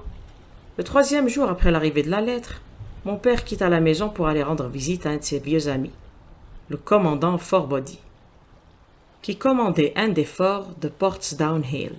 J'étais content de le voir s'en aller, car il me semblait qu'il s'écartait du danger en s'éloignant de notre maison. Je me trompais. Le second jour de son absence, je reçus un télégramme du commandant qui me suppliait de venir sur le champ. Mon père était tombé dans une de ces profondes carrières de craie qui sont si nombreuses dans le village, et il gisait sans connaissance, le crâne fracassé. Je me hâtai de courir à son chevet, mais il mourut sans avoir repris connaissance. Il revenait, paraît-il, de Farham, au crépuscule, et comme le pays lui était inconnu et que la carrière n'était pas clôturée, le jury n'hésita pas à rapporter un verdict de mort accidentelle, bien que j'aie soigneusement examiné les circonstances dans lesquelles il mourut. Je n'ai rien pu trouver qui suggérât l'idée d'un assassinat. Il n'y avait aucune trace de violence, aucune trace de pas, rien n'avait été volé, et on avait signalé la présence d'aucun inconnu sur la route. Et pourtant, je n'ai pas besoin de vous dire que j'étais loin d'avoir l'esprit tranquille, et que j'étais à peu près certain qu'il avait été victime d'une infâme machination. Ce fut en janvier 1985 que mon pauvre père mourut. 2 ans et 8 mois se sont écoulés depuis. Pendant tout ce temps, j'ai coulé à Horsham des jours heureux, et j'avais commencé à espérer que cette malédiction s'était éloignée de la famille, et qu'elle avait pris fin avec la précédente génération. Je m'étais trop pressé toutefois à éprouver ce soulagement. Hier matin, le coup s'est abattu sur moi, sous la même forme qu'il s'est abattu sur mon père. Le jeune homme tira de son gilet une enveloppe chiffonnée et la renversa au-dessus de la table. Il la secoua et en fit tomber 5 pépins d'orange desséchés. « Voici l'enveloppe, reprit-il. Le cachet de la poste est de Londres, secteur Est. À l'intérieur, on retrouve les mêmes mots que sur le dernier message reçu par mon père. K, K, K. Puis, Mettez les papiers sur le cadran solaire. Qu'avez-vous fait? Demanda Holmes. Rien. Rien? À vrai dire, expliqua-t-il en enfonçant son visage dans ses mains blanches, je me suis senti impuissant. J'ai ressenti l'impression que doivent éprouver les malheureux lapins quand les serpents s'avancent vers eux en zigzagant. Je suis la proie d'un fléau inexorable et irrésistible, dont nulle prévoyance, nulle précaution ne saurait me protéger. Taratata, s'écria Sherlock Holmes. Il faut agir, mon brave, ou vous êtes perdu. Du cran. Rien d'autre ne peut vous sauver. Ce n'est pas le moment de désespérer. J'ai vu la police. Ah. Mais ils ont écouté mon histoire en souriant. Je suis convaincu que l'inspecteur est d'avis que les lettres sont de bonnes farces et que la mort des miens fut réellement accidentelle, ainsi que l'ont déclaré les jurys, et qu'elle n'avait rien à voir avec les avertissements. Holmes agita les poings en l'air. Incroyable imbécilité, s'écria-t-il. Ils m'ont cependant donné un agent pour habiter, si je veux, la maison avec moi. Est-il venu avec vous ce soir? Non, il a ordre de rester dans la maison. De nouveau Holmes, furieux, éleva les poings. Pourquoi êtes-vous venu me voir? Dit-il. Surtout, pourquoi n'êtes-vous pas venu tout de suite? Je ne savais pas, ce n'est qu'aujourd'hui que j'en ai parlé à Prendergast, de mes ennemis, et qu'il m'a conseillé de m'adresser à vous. Il y a 2 jours plein que vous avez reçu la lettre. Nous aurions déjà agi. Vous n'avez pas d'autres renseignements que ceux que vous nous avez fournis, je suppose. Aucun détail qui pourrait nous aider? Il y a une chose, dit John Openshaw. Une seule chose. Il fouilla dans la poche de son habit et en tira un morceau de papier bleuâtre et décoloré qu'il étala sur la table. Je me souviens, dit-il, que le jour où mon oncle a brûlé ses papiers, j'ai remarqué que les petits bouts de marge non brûlés qui se trouvaient dans les cendres avaient tous cette couleur particulière. J'ai trouvé cette unique feuille sur le plancher de sa chambre, et tout me porte à croire que c'est peut-être un papier qui, ayant volé loin des autres, avait de la sorte échappé à la destruction. Sauf qu'il y ait question de pépins. Je ne pense pas qu'il puisse nous être d'une grande utilité. Je crois pour ma part d'un journal intime. Incontestablement l'écriture est celle de mon oncle. Holmes approcha la lampe et tous les deux nous nous penchâmes sur la feuille de papier, dont le bord déchiré prouvait qu'on l'avait en effet arraché à un carnet. Cette feuille portait en tête mars 1969 et en dessous se trouvaient les indications suivantes. 4. Hudson est venu. Même vieille discussion. 7. Envoyer les pépins à Macaulay, Taramore et Swain, de Saint-Augustin. 9. Macaulay disparu. 10. John Swain disparu. 12. Visiter Taramore. Tout va bien. Merci, dit Holmes en pliant le papier et en le rendant à notre visiteur. Et maintenant, il ne faut plus sous aucun prétexte perdre un seul instant. Nous ne pouvons même pas prendre le temps de discuter de ce que vous m'avez dit. Il faut rentrer chez vous, tout de suite et agir. Mais que dois-je faire? Il n'y a qu'une chose à faire, et à faire tout de suite. Il faut mettre ce papier que vous venez de nous montrer dans la boîte en cuivre que vous nous avez décrite. Il faudra aussi y joindre un mot disant que tous les autres papiers ont été brûlés par votre oncle et que c'est là le seul qui reste. Il faudra l'affirmer en de tels termes qu'il soit convaincant. Cela fait, il faudra sans délai mettre la boîte sur le cadran solaire, comme on vous le demande. Est-ce compris? Parfaitement. Ne pensez pas à la vengeance ou à quoi que ce soit dans ce genre pour l'instant. La vengeance, nous l'obtiendrons, je crois, par la loi, mais il faut que nous tissions encore notre toile, tandis que la leur est déjà tissée. Le premier point, c'est d'écarter le danger pressant qui vous menace. Après, on verra à élucider ce mystère et à punir les coupables.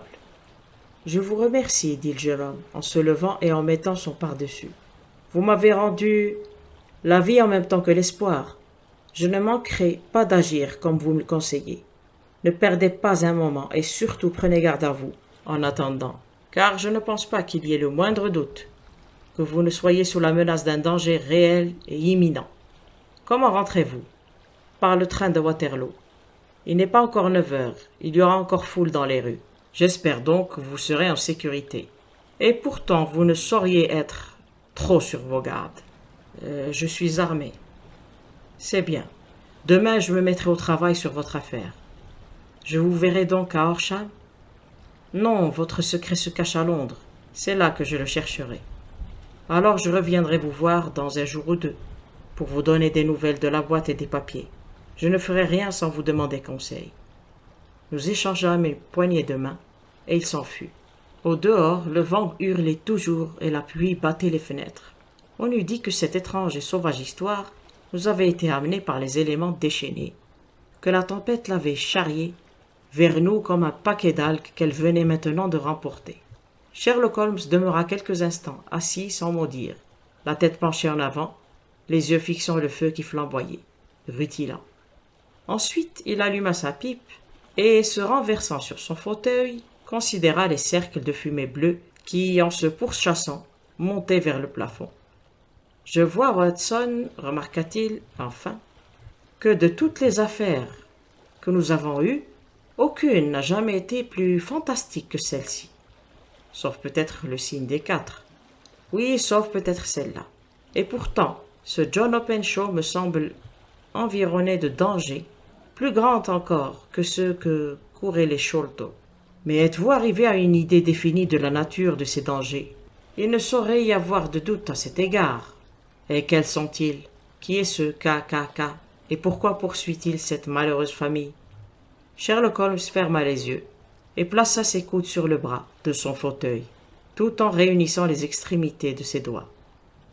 Le logicien idéal, remarqua-t-il, quand une fois on lui a exposé un fait sous toutes ses faces, on déduirait non seulement toute la chaîne des événements qui ont abouti à ce fait, mais aussi tous les résultats qui s'ensuivraient. De même que Cuvier pouvait décrire exactement un animal tout entier tout en examinant un seul os, de même l'observateur qui a parfaitement saisi un seul maillon dans une série d'incidents devrait pouvoir exposer avec précision tous les autres incidents, tant antérieurs que postérieurs. Nous n'avons pas encore bien saisi les résultats, auxquels la raison seule est capable d'atteindre. On peut résoudre dans le cabinet des problèmes qui ont mis en défaut tous ceux qui en ont cherché la solution à l'aide de leur sens. Pourtant, pour porter l'art à son summum, il est nécessaire que le logicien soit capable d'utiliser tous les faits qui sont venus à sa connaissance. Et cela implique en soi, comme vous le verrez aisément, une complète maîtrise de toutes les sciences, ce qui, même en ces jours de liberté de l'enseignement et d'encyclopédie, est un avantage assez rare. Il n'est toutefois pas impossible qu'un homme possède la totalité des connaissances qui peuvent lui être utiles dans ses travaux, et c'est, quant à moi, ce à quoi je me suis efforcé d'atteindre. Si je me souviens bien, dans une certaine circonstance, au premier temps de notre amitié, vous aviez défini mes limites de façon assez précise. Oui, répondis-je en riant. C'était un singulier document. La philosophie, l'astronomie et la politique étaient notées d'un 0. Je me le rappelle. La botanique médiocre, la géologie très sérieuse en ce qui concerne les taches de boue de n'importe quelle région située dans un périmètre de 50 000 autour de Londres, la chimie excentrique, l'anatomie sans méthode, la littérature passionnelle et les annales du crime unique. Je vous appréciais encore comme violoniste, boxeur, épéiste, homme de loi, et aussi pour votre auto-intoxication par la coco et le tabac. C'était là, je crois, les principaux points de mon analyse. La dernière remarque fit rire mon ami. Eh bien, dit-il, je répète aujourd'hui, comme je le disais alors, qu'on doit garder sa petite mansarde intellectuelle garnie de tout ce qui doit vraisemblablement servir et que le reste peut être relégué dans les débarras de la bibliothèque, où on peut les trouver quand on en a besoin. Or, dans un cas comme celui qu'on nous a soumis ce soir, nous avons certainement besoin de toutes nos ressources. Ayez donc la bonté de me passer la lettre K de l'encyclopédie américaine, qui se trouve sur le rayon à côté de vous. Merci. Maintenant, considérons la situation et voyons ce qu'on peut déduire. Tout d'abord, nous pouvons, comme point de départ, présumer, non sans de bonnes raisons, que le colonel Openshaw avait des motifs très sérieux de quitter l'Amérique. À son âge, les hommes ne changent pas toutes les habitudes et n'échangent point volontiers le charmant climat de la Floride pour la vie solitaire d'une cité provinciale d'Angleterre. son grand amour de la solitude dans notre pays, fait naître l'idée qu'il avait peur de quelqu'un ou de quelque chose. Nous pouvons donc supposer, et ce sera l'hypothèse d'où nous partirons, que ce fut la peur de quelqu'un ou de quelque chose qui le chassa d'Amérique. Quant à la nature de ce qu'il craignait, nous ne pouvons la déduire qu'en considérant les lettres terribles que lui-même et ses successeurs ont reçues. Avez-vous remarqué les cachets postaux de ces lettres? La première venait de Pondichéry, la seconde de Dundee et la troisième de Londres. De Londres, secteur Est. Qu'en déduisez-vous? Ce sont tous les trois des ports. J'en déduis que celui qui les a écrites était à bord d'un vaisseau. Excellent, Watson, nous avons déjà un indice. On ne saurait mettre en doute qu'il y a des chances, de très fortes chances, que l'expéditeur fût à bord d'un vaisseau. Et maintenant, considérons un autre point. Dans le cas de Pondichéry, 7 semaines se sont écoulées entre la menace et son accomplissement. Dans le cas de Dundee, il n'y a eu que 3 ou 4 jours. Cela ne vous suggère-t-il rien? La distance est plus grande pour le voyageur, mais la lettre aussi a un plus grand parcours pour arriver. Alors je ne vois pas. Il y a au moins une présomption que le vaisseau dans lequel se trouve l'homme ou les hommes est un voilier. Il semble qu'ils aient toujours envoyé leur singulier avertissement ou avis avant de se mettre eux-mêmes en route pour leur mission. Vous voyez avec quelle rapidité d'action a suivi l'avis quand celui-ci est venu de Dundee. S'ils étaient venus de Pondichéry dans un steamer, ils seraient arrivés presque aussi vite que leurs lettres. Mais en fait, 7 semaines se sont écoulées, ce qui représentait la différence entre le courrier postal qui a été apporté et le vaisseau à voile qui a amené l'expéditeur. C'est possible. Mieux que cela, c'est probable. Et maintenant, vous voyez l'urgence fatale de ce nouveau cas? Et pourquoi j'ai insisté auprès du jeune Openshaw pour qu'il prenne garde? Le coup a toujours été frappé à l'expiration du temps qu'il faut aux expéditeurs pour parcourir la distance. Mais cette fois-ci, la lettre vient de Londres, et par conséquent, nous ne pouvons compter sur un délai. Grand Dieu, m'écriai-je, que peut signifier cette persécution impitoyable? Les papiers qu'Openshaw a emportés sont évidemment d'une importance capitale pour la personne ou les personnes qui sont à bord du voilier. Il apparaît très clairement, je crois, qu'il doit y avoir plus d'un individu. Un homme seul n'aurait pu perpétrer ces 2 crimes de façon à tromper le jury d'un coroner. Il faut pour cela qu'ils soient plusieurs et que ce soient des hommes résolus et qui ne manquent pas d'initiative.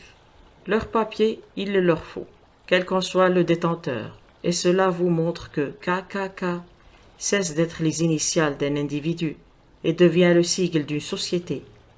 Mais de quelle société? Vous n'avez jamais entendu parler du Ku Klux Klan? Et Sherlock, se penchant en avant, baissait la voix. Jamais. Holmes tourna les pages du livre sur ses genoux. Voici, dit-il bientôt. Ku Klux Klan, nom dérivé d'une ressemblance imaginaire avec le bruit produit par un fusil qu'on arme. Cette terrible société secrète fut formée par quelques anciens soldats confédérés dans les États du Sud après la guerre civile. Et elle forma bien vite des branches locales dans différentes parties du pays, particulièrement dans le Tennessee, la Louisiane, la Caroline, la Géorgie et la Floride. Elle employait sa puissance à des fins politiques, principalement à terroriser les électeurs de couleur noire et à assassiner ou à chasser du pays ceux qui étaient opposés à ses desseins. Ces attentats étaient d'ordinaire précédés d'un avertissement à l'homme désigné, avertissement donné d'une façon fantasque, mais généralement aisé à reconnaître. Quelques feuilles de chêne, dans certains endroits, dans d'autres des semences de melon ou des pépins d'orange. Quand elle recevait cet avertissement, la victime pouvait ou bien renoncer ouvertement à ses opinions ou à sa façon de vivre, ou bien s'enfuir du pays. Si par bravade elle s'entêtait, la mort la surprenait infailliblement, en général d'une façon étrange et imprévue. L'organisation de la société était si parfaite, ses méthodes si efficaces, qu'on ne cite guère de personnes qui aient réussi à la braver impunément, ou de circonstances qui aient permis de déterminer avec certitude les auteurs d'un attentat. Pendant quelques années, cette organisation prospéra, en dépit du gouvernement des États-Unis, et les milieux les mieux intentionnés dans la communauté du Sud Cependant, l'année 1969, le mouvement s'éteignit assez brusquement, bien que depuis lors, il y ait eu encore des sursauts spasmodiques. Vous remarquerez, dit Holmes, en posant le volume, que cette soudaine éclipse de la société coïncide avec le moment où Openshaw est parti d'Amérique avec leurs papiers. Il se peut fort bien qu'il y ait là un rapport de cause à effet. Rien d'étonnant donc que lui et les siens aient à leur trousse quelques-uns de ces implacables caractères. Vous pouvez comprendre que ce registre et ce journal aient pu mettre en cause quelques personnalités de tout premier plan des États du Sud, et qu'il puisse y avoir pas mal qui ne dormiront pas tranquilles tant qu'on n'aura pas retrouvé ces papiers.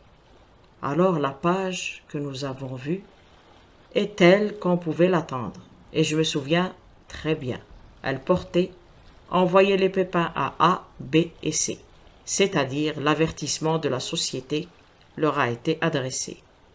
Puis viennent les notes indiquant que A et B ont disparu ou quitté le pays, et enfin que C a reçu une visite dont j'en ai bien peur. Le résultat a dû lui être funeste. Vous voyez, je pense, docteur, que nous pourrons projeter quelques lumières dans cette antre obscure, et je crois que la seule chance qu'ait le jeune Openshaw, en attendant, c'est de faire ce que je lui ai dit. Il n'y a pas d'autre chose à dire, pas autre chose à faire ce soir. Donnez-moi donc mon violon, et pendant une demi-heure tâchons d'oublier cette misérable époque et les agissements plus misérables encore des hommes nos frères. Le temps s'était éclairci le matin, et le soleil brillait d'un éclat adouci à travers le voile imprécis qui restait étendu au-dessus de la grande ville. Sherlock Holmes était déjà en train de déjeuner quand je suis descendu. « Vous m'excuserez, dit-il, de ne pas vous avoir attendu. J'ai devant moi, je le prévois, une journée copieusement occupée à étudier le cas du jeune Openshaw. Quelle marche allez-vous suivre? Cela dépendra beaucoup des résultats de mes recherches. Il se peut qu'en fin de compte, je sois obligé d'aller à Horsham. Vous n'irez pas en premier lieu. Non, je commencerai par la cité. Sonnez donc, on vous rapportera votre café. En attendant, je pris sur la table le journal non déplié encore, et j'y jetai un coup d'œil. Mon regard s'arrêta sur un titre qui me fit passer un frisson dans le cœur. « Holmes !» m'écriai-je. « Vous arrivez trop tard. »« Ah !» dit-il en posant sa tasse. J'en avais peur. Comment ça s'est-il passé? Sa voix était calme, mais je n'en voyais pas moins qu'il était profondément ému. Mes yeux sont tombés sur le nom d'Openshaw et sur le titre. Une tragédie près du pont de Waterloo, et voici le récit. Entre 9 et 10 heures du soir, l'agent de police Cook de la division H, de service près du pont de Waterloo, entendit crier au secours, puis le bruit d'un corps qui tombait à l'eau. La nuit extrêmement froide et le temps orageux rendaient tout sauvetage impossible, malgré la bonne volonté de plusieurs passants. L'alarme toutefois fut donnée, et avec la coopération de la police fluviale, le corps fut trouvé un peu plus tard. C'était celui d'un jeune homme, dont le nom, si l'on croit une enveloppe qu'on trouva dans sa poche, serait John Openshaw, et qui habitait près de Horsham. On suppose qu'il se hâtait pour attraper le dernier train qui part de la gare de Waterloo, et que dans sa précipitation et dans l'obscurité, il s'est trompé de chemin, et s'est engagé sur l'un des petits débarcadères fluviaux, d'où il est tombé. Le corps ne portait aucune trace de violence, et il ne fait pas de doute que le défunt a été la victime d'un malencontreux accident, qui, espérons-le, attirera l'attention des autorités sur l'état fâcheux des débarcadères tout au long de la Tamise. Nous restâmes assis pendant quelques minutes sans proférer une phrase. Holmes était plus abattu et plus ému que je ne l'avais jamais vu. « C'est un rude coup pour mon orgueil, Watson, » dit-il enfin. « C'est là un sentiment bien mesquin, sans doute, mais c'est un rude coup pour mon orgueil. J'en fais désormais une affaire personnelle, et si Dieu me garde la santé, je mettrai la main sur cette bande. Pensez qu'il est venu vers moi pour que je l'aide et que je l'ai envoyé à la mort. » Il bondit de sa chaise et, incapable de dominer son agitation, il se mit à parcourir la pièce à grands pas. Ses joues ternes s'empourpraient, en même temps que ses longues mains maigres se serraient et se desserraient nerveusement. « Ces démons doivent être terriblement retors, s'écria-t-il enfin. Comment ont-ils pu l'attirer là-bas? Le quai n'est pas sur le chemin qui mène directement à la gare. Le pont, sans doute, était encore trop fréquenté, même par le temps qu'il faisait, pour leur projet. Eh bien, Watson, nous verrons qui gagnera la partie en fin de compte. Je sors.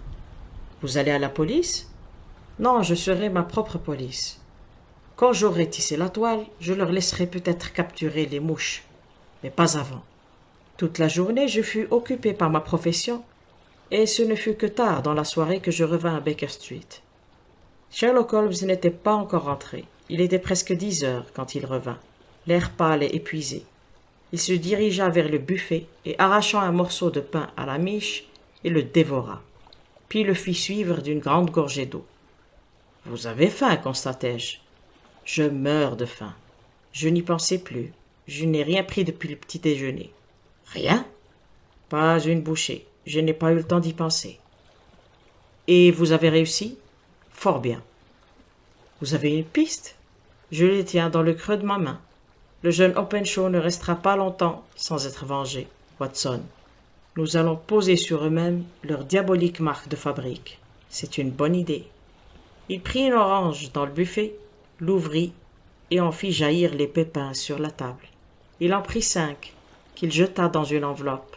À l'intérieur du rabat, il écrivit « SH » pour JC. Il la cacheta et l'adressa au capitaine James Calhoun. 3 mâts, Lone Star, Savannah, Géorgie. Cette lettre l'attendra à son arrivée au port, dit-il en riant doucement. Elle lui vaudra sans doute une nuit blanche.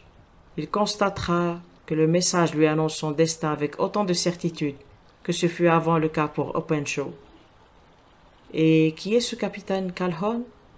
Le chef de la bande. J'aurai les autres, mais d'abord lui. Comment l'avez-vous donc découvert? Il prit de sa poche une grande feuille de papier couverte de dates et de notes. J'ai passé toute la journée, dit-il, à suivre sur les registres de Lloyd et sur les collections de journaux tous les voyages postérieurs des navires qui ont fait escale à Pondichéry en janvier et en février 83. On en donnait, comme y ayant stationné au cours de ces 2 mois, 36 d'un bon tonnage. Dès 36, le Lone Star attira tout de suite mon attention, parce que, bien que l'on l'annonçât comme venant de Londres, son nom est celui que l'on donne à une province des États-Unis. Le Texas, je crois.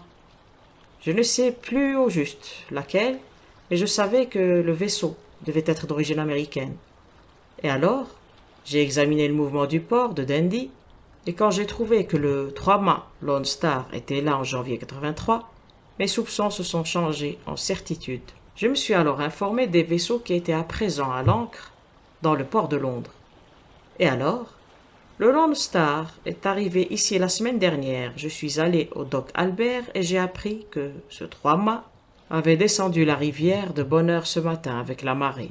J'ai télégraphié à Gravesend, où l'on m'a répondu qu'il venait de passer, et comme le vent souffle d'est, je ne doute pas qu'il ne soit maintenant au-delà de Goodwins et non loin de l'île de Wight.